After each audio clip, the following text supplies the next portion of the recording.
Meus irmãos e minhas irmãs, paz e bem. É a volta, o retorno, uma relação de amor para com Deus e, portanto, também para com o irmão que está como tema central da liturgia da palavra de hoje. No discurso do profeta Oséias, ou melhor, aquilo que Deus vai dizer para o povo, para Oséias transmitir ao povo de Israel, tem essa insistência: voltai para o Senhor vosso Deus. Um Deus de amor que insiste, que está ali diante do povo de Israel e de nós, pedindo para que voltemos, para que abandonemos os ídolos, para que abandonemos o pecado.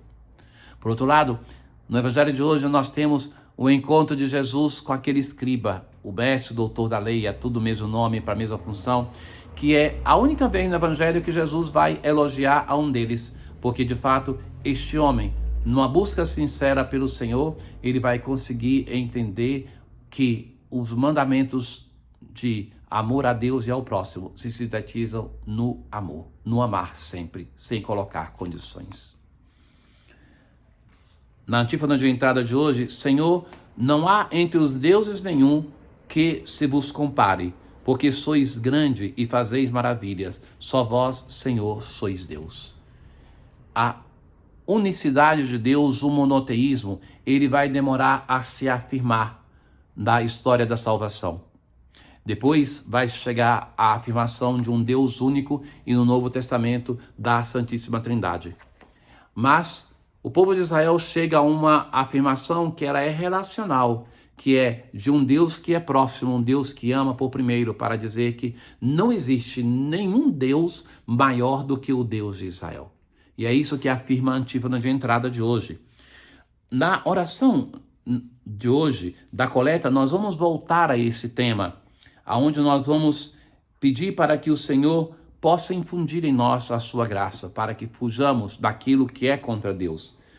Mas no texto da primeira leitura de hoje, do profeta Oséias, que é a conclusão do ministério profético de Oséias, aonde ele vai voltar aos grandes temas e que ele assim nos diz: assim fala o Senhor Deus, volta Israel para o Senhor teu Deus, porque estavas caído em teu pecado. Volta. Deus busca esse povo caído no pecado. Qual mérito tem esse povo? Nenhum. Mas porque Deus ama. Deus busca esse povo caído. Vós todos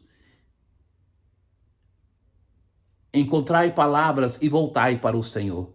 Dizei-lhe: livra-nos de todo mal. Que o povo peça ao Senhor e aceita este bem que oferecemos. Aceita a oferta deste povo que está imerso no pecado.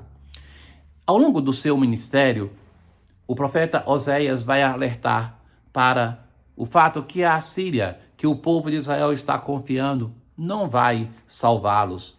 Que os cavalos do Egito que seduziam também não valem nada, os ídolos feitos pelas mãos humanas. O Senhor vai dizer: hei de curar sua perversidade, e me será fácil amá-los. Deles afastou-se a minha cólera. Que frase belíssima. Me será fácil amá-los. O apóstolo vai dizer assim: dificilmente alguém dá a vida por um santo, mas Deus deu a vida por nós quando éramos ainda pecadores. Aqui no profeta Oséias o Senhor fala: me será fácil amá-los, este povo que está imerso no pecado.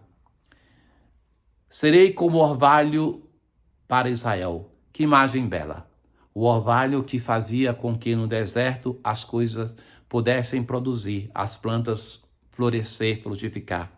Seus ramos hão de estender-se como da oliveira, como o perfume do Líbano. Voltarão a sentar-se à minha sombra e a cultivar o trigo, florescerão como a videira. Quem tem ainda Efraim a ver com ídolos? Por que este povo ainda está buscando os ídolos? Sou eu que o atendo e que olho por ele. Veja que Deus vai insistir com diversas imagens de sedução para este povo que tinha tantos melhores na terra, mas que Deus tem a sua lógica de escolha que não combina com o critério do mundo. Compreenda essas palavras o homem sábio, reflita sobre elas o bom entendedor. São retos os caminhos do Senhor, e por eles andarão os justos. enquanto os maus ali tropeçam e caem. São retos, um caminho que me leva até a felicidade, até a vida com Deus. Ele não tem curvas, é um caminho reto, e este é um só, a escuta da palavra de Deus, a conversão. Deus vai falar com o seu povo: eis que ouço uma voz que não conheço. É Deus falando: aliviei as tuas costas de teus fardos, na angústia a mim clamastes e eu te salvei. Ouve, meu povo, porque vou te advertir. Israel, se quisesses me escutar.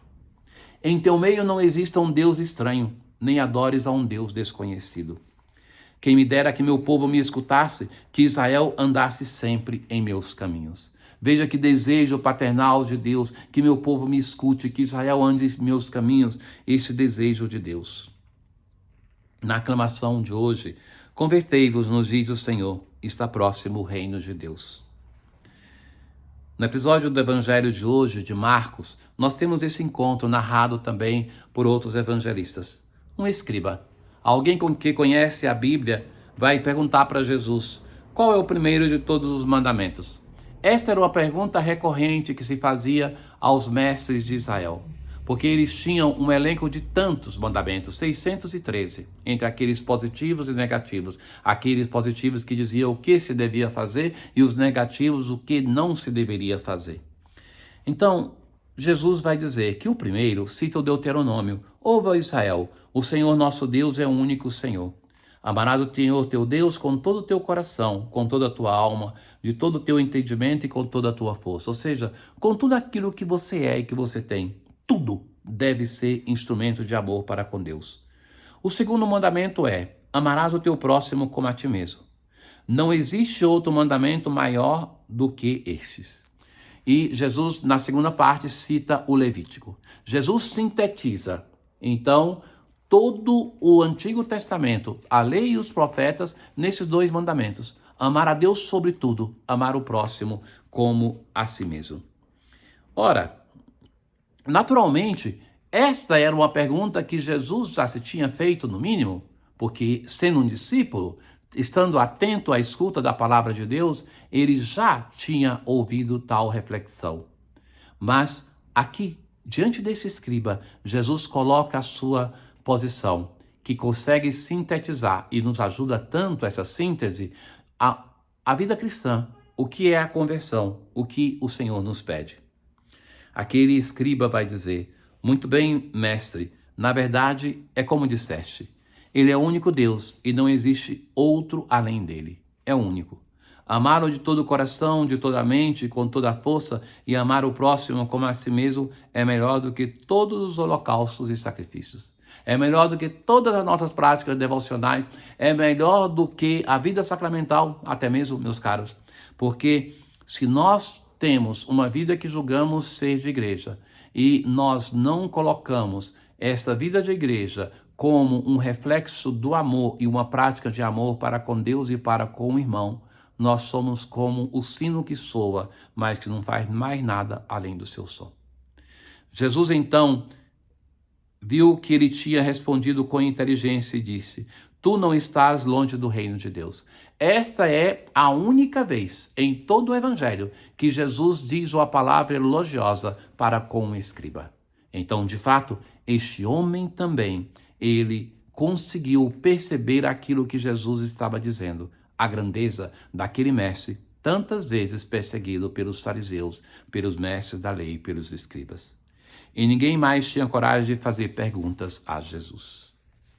Na oração de hoje, infundi, ó Deus, vossa graça em nossos corações, para que, fugindo aos excessos humanos, possamos, com vosso auxílio, abraçar os vossos preceitos. É somente a graça de Deus que pode nos ajudar para fazermos um caminho de conversão.